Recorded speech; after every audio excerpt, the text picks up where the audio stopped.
Howdy. I guess this is a joke. Hmm. 1st of April, 2022. Archaeologists declare consensus. We can be absolutely certain about the past after all. This cannot be real. This has to be a joke. 1st of April joke. I guess, but let's have a read. Archaeologists around the world have declared a universal consensus stating that all archaeological records can give us a consistent understanding of the past. In a shock move, every single archaeologist has co-signed the same agreement. No longer will there be disputes about how much meat ancient humans ate, whether they migrated across ice, or what the oldest Homo sapiens remains are. The leading researchers in the field, and also every other researcher in the field, have finally come to the same conclusion. There is enough discord and disagreement in the world as it is. We don't need to add more rigorous academic debate, says Professor Helen Hoax. Yeah, hoax. It's a hoax.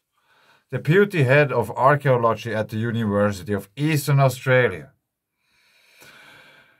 Archaeologists are famous for putting forward different and conflicting theories about what their evidence suggests, explains Dennis Owen, director of the Johannesburg Old Knowledge Institute for Excellence in Skulls.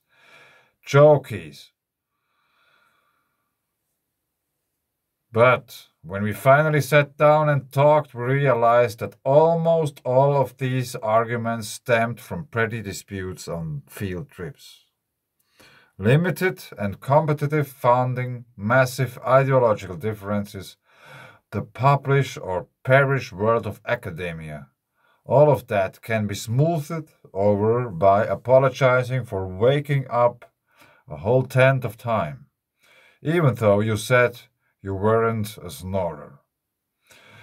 The centerpiece of the agreement is a comprehensive and universal primer on archaeological ethics, detailing the most ethical way to do archaeological research. It turns out that the ethics of archaeology was the easiest to solve of all, says Dr. Anna Indy Jones, an ethicist at the Center of Innovation for Dusty Stuff we thought looked important.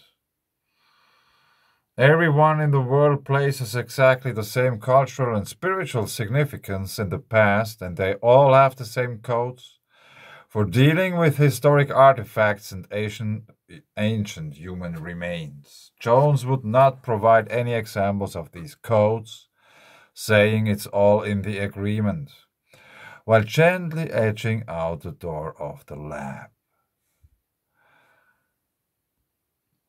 The agreement was signed at an international online meeting at the time that was convenient for every time zone, which is totally impossible. Hoax says that the internet and the isolation brought on by was an important catalyst for this agreement. Social media is a wonderful tool for delivering nuance, she says. It invites you to consider other views thoughtfully and promotes agreement between widely differing groups. I think it would be great if we all spend more time on social media and less on research. Maybe if they tweaked some of those algorithms to capture our attention more.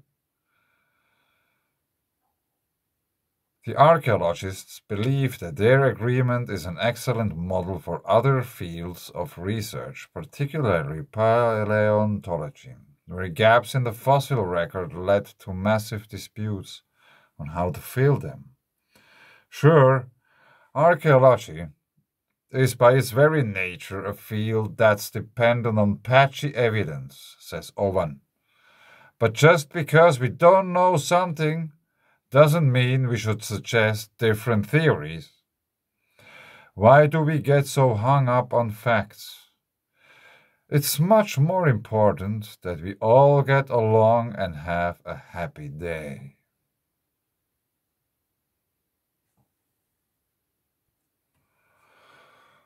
Yeah, it's really sad that that's a joke, what we just heard.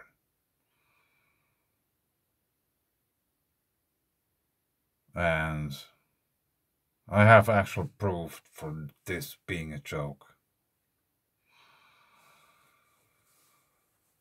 I encourage everyone reading this also to ask yourself one single question. What does it mean being open minded? And do you just think you are open minded? Or are you really open minded? Some readers of these papers might be totally professional in their own specific part of science. Some may not have any scientific educational background at all. It doesn't matter too much who has more or better education. More important is the ability and boldness to think for oneself without admitting being wrong. No one ever learns anything new, and there will no paradigm shift happen. If you are not able to admit that being wrong, you will never learn anything new because you carry the old stuff with you. Now I follow a few principles by which I measure my observations and the resulting conclusions I draw on them. Principles. Scalability. In order it to be true or possible, it has to be scalable from atomic size to the universal size. Repetitiveness. In order it to be true or possible, it has to occur at least twice in nature or history. Reproducibility. In order it to be true or possible, it has to be possible to reproduce similar patterns in a laboratory or some equally valued place. Predictability. In order it to be true or possible, it has to be predictable. Nothing imagined. In order it to be true or possible, it is not allowed to invent or imagine any possible matter mechanics or anything like that.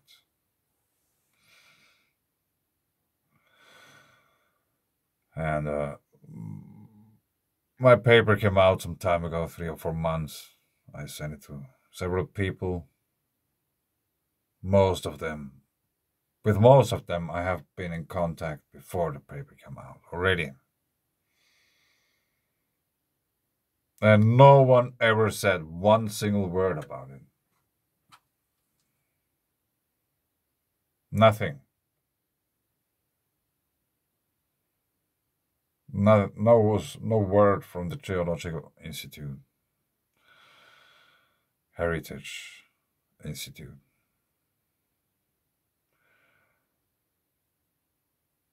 Nothing. Really interesting. If my paper is like, they are professionals, they have all what they have, institutions behind them and stuff. And they have, like, the education needed. Whatever, doctor titles and stuff, PhD and whatever.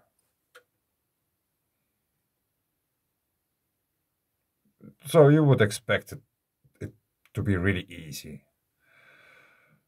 to just come forth and say, yeah, your paper is crap. It's totally wrong because of this and this and this and this reason. This is wrong because of those reasons. This is wrong because of these reasons. And so on.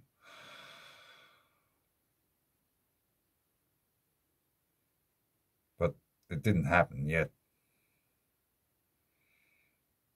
It's just silence. It's the sound of science, I guess. I don't know. Really interesting. And really sad for this just being a joke. The other, what we read before. But anyway, I leave it here. Thanks. Bye.